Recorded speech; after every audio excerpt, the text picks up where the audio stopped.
together. Okay, so as I'm recording for students, I'm going to be recording each slide. Notice it didn't stop. You need to hit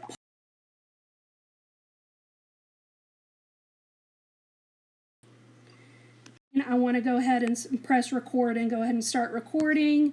You can do your problem here, show them what to do, and then stop recording. And stuff like that.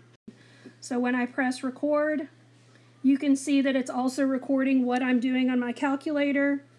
I want them to go to math, or I want them to go to y equals.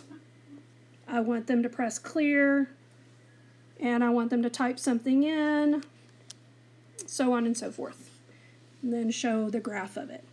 Okay, so that does work in real time. You can also stop your video or pause it, and maybe you want to record it ahead of time and throw it into this slide.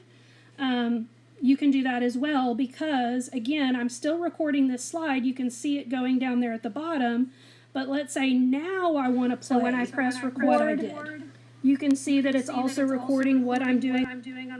Does that make sense? So anyway, this is just so many different options with this tool. So many different options. If I want to get... Carly. Yep.